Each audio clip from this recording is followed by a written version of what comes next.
I don't know who's been paying attention, but right now you might have noticed that we are dealing with massive inflation in the economy.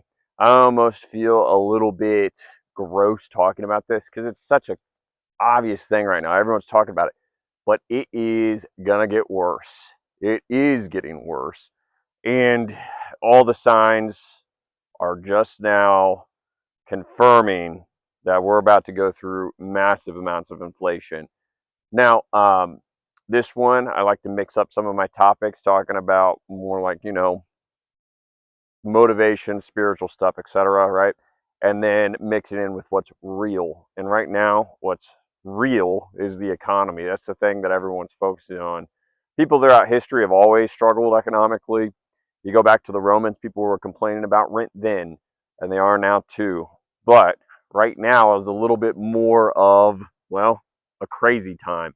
This is the part of history where big changes happen, and we're right in the thick of it. Well, if you haven't paid attention, obviously prices have gone up massively.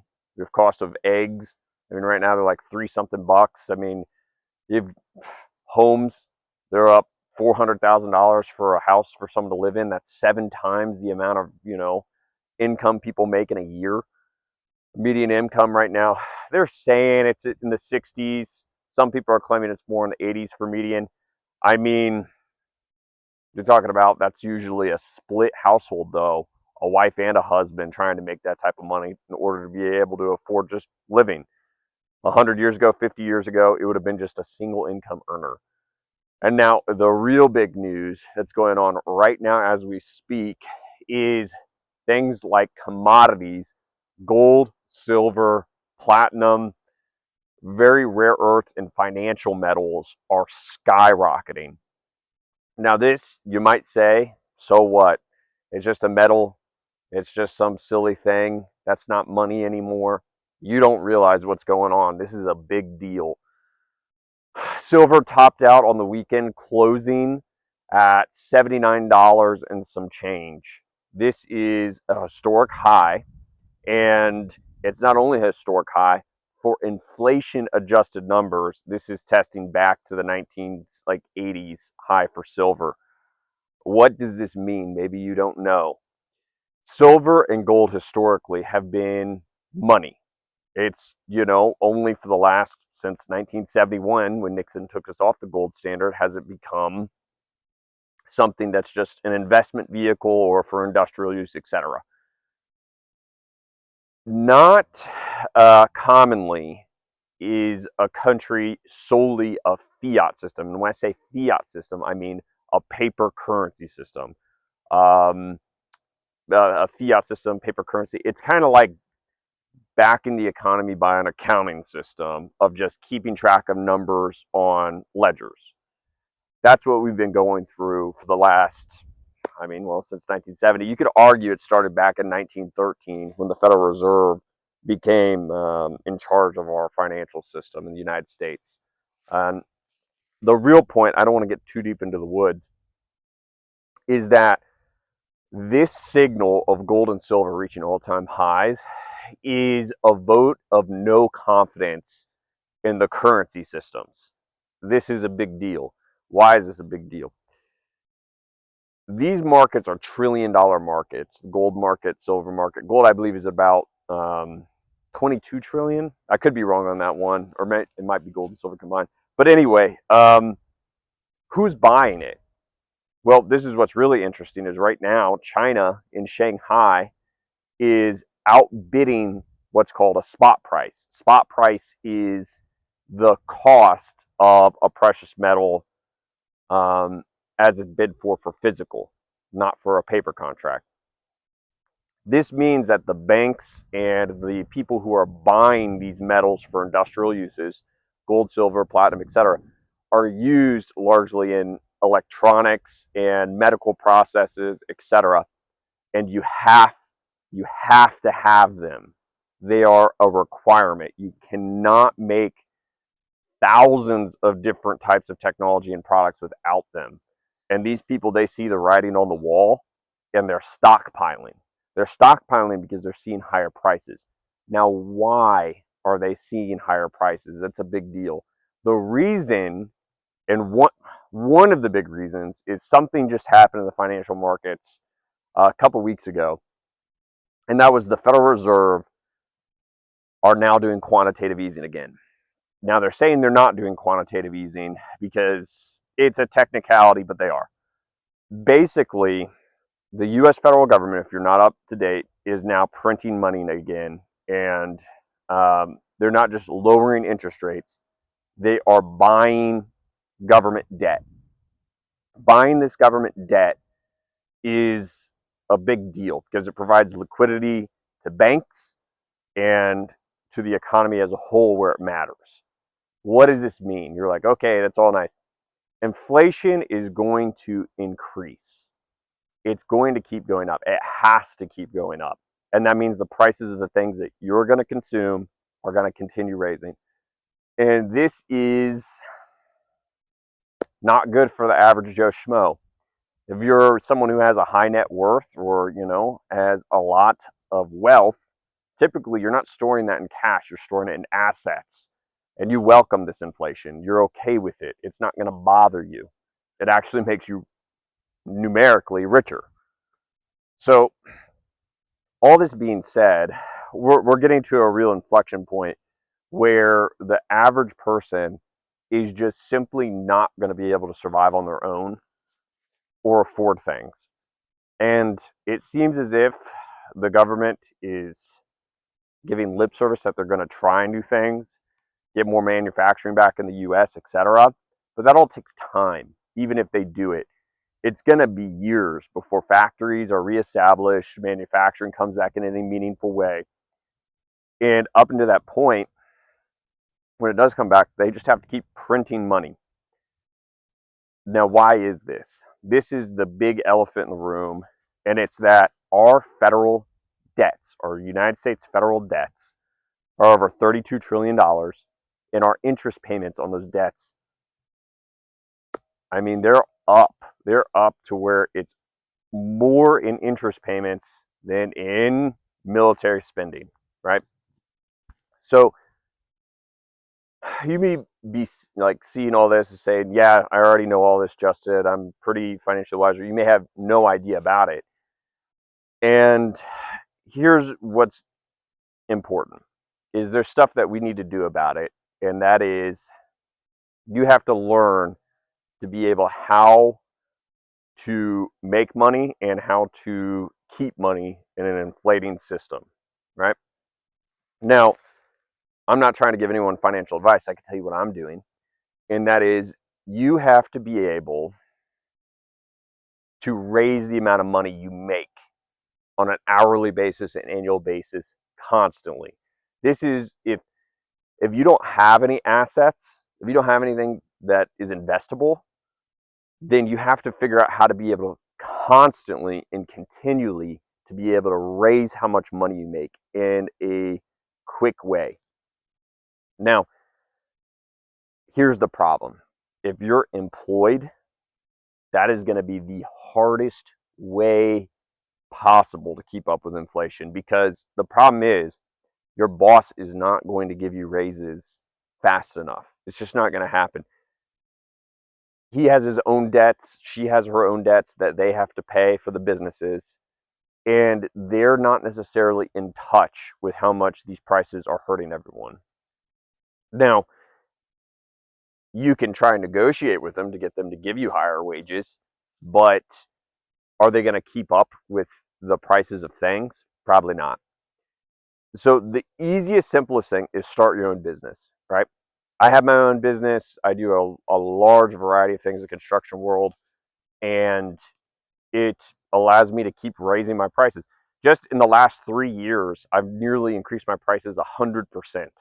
And it's allowed me to actually afford everything I need, plus have excess to make progress and invest in assets. You know, I don't want to talk about all the things I've invested in, but I have an okay amount. I'm doing all right. So, what would you say next? You'd be like, that's great, Justin. I hear what you're saying. I need to do something about making more money. but it's not just that easy. It's, you just don't say, yeah, I'm just going to go out and become self-employed or start a business, etc.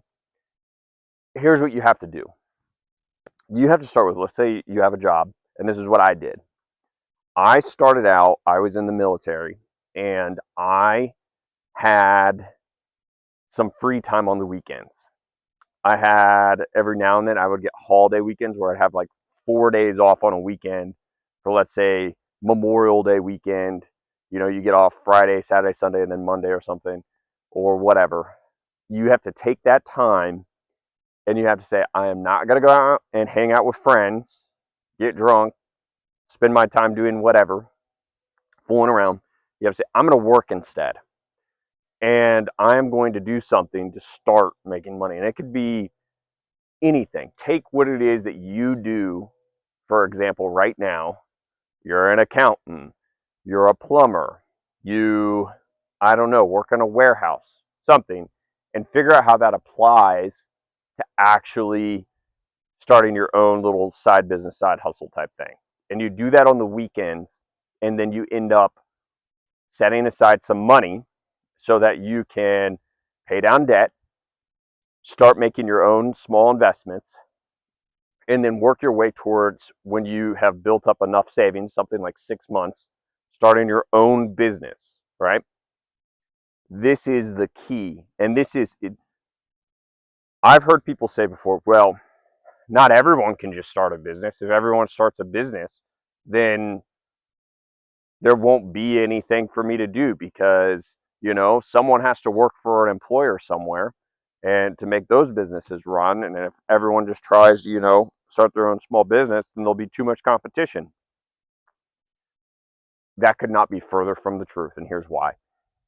For most of human history, and even in the US history, most people were self-employed. Most people had a small business or were a small business. It was called being a farmer, being a blacksmith, being a carpenter, being a seamstress. This was all stuff within communities that people did for their community. We're talking about now, on a generous side, you could say 40% of the economy is self-employed. It's lower than that. Most businesses, also small businesses, only last like 2 to 7 years, they go under. That's another story. The point is, for most of human history though, 80-90% of humans were self-employed. They had their own farm, they did whatever, their own labor. You can do all of these things too. There's so much room for small businesses. And who wouldn't want to see another restaurant that is run by a small mom and pop as opposed to another McDonald's just on the corner? There's too many franchises. And I mean, you can take like market share in your area, and you're not going to make as much as McDonald's as a franchise as a whole, but you'll make more than what you would, I mean, just working for McDonald's by far. I mean, you could start small. A hot dog stand is a fantastic way to start a small business in, let's say, restaurant industry. You can easily, with a hot dog business, just selling in a city hot dogs with a little cart, making 60K a year, you'd probably be a pretty bad hot dog business if that was all you were making. I mean, that one's a piece of cake. Anyone can boil some hot dogs, I'm telling you. You might have to get a small permit from your local city for putting the cart out somewhere, and maybe get a health inspection. You might be $1,000, $2,000 in, whatever. Just do festivals. If you do festivals selling hot dogs, you won't need any of that. Start out on the weekends. It's a piece of cake. But here's how I had my success. I told you that I did it on the weekends. I started out in the Army, and on the weekends, I would do small handyman projects, right? That was one of the things I started out doing. And I'd scrape up a little bit of money, a couple $100, hang some shelves. Maybe I don't know, fix a window, something like that, right? And I could get it done in a day or whatever to pocket $300-500. That was back in, I mean, before 2020. After I had done that for a little while and saved up some cash, I then went and I bought my first investment property. I did a VA loan. I had that from the military, and it was a big help. But you don't even need the VA loan. You could do what's called an FHA loan. It's pretty much the same thing. There's some minor extra benefits from the VA thing. But anyway, I went and I bought a triplex. I bought 3 units all in one building. And then I moved in with my wife at the time, and we ended up living in one unit, and I renovated the other one while I was living in one of them. And when I spent weekends fixing it up, I put in a couple grand that I had saved up, and then I ended up renting that on Airbnb. I took that money from that Airbnb, the very first one I had, which I should tell you, I got a good deal on the property. It was a foreclosure. At the time, it was like $83,000, but it was in bad shape. And I took the money from the Airbnb, the first unit that I started, and I was making about $1,500 a month off of that first unit off Airbnb. And then I rolled the profits into fixing the next unit. I fixed the next unit, and then I rented it out on Airbnb. I repeated this process and made about another $1,200 to $1,500 a month off the next one. And then I moved back into it and fixed another unit. And I rolled this and I bought another property and I did the same thing there. And then eventually I was making well over $50K a year just off of Airbnb rentals. And it was at one point, I was making more money while I was in the Army than my superiors. And it was all because I took the time. This was less than 2 years. I took the time and I was making more money than officers who were above me. And it was from hard work and getting the ball rolling. Now, this is the part where you have to make the commitment. You have to do something. It's not like you're going to snap your fingers and then everything's going to be solved like that.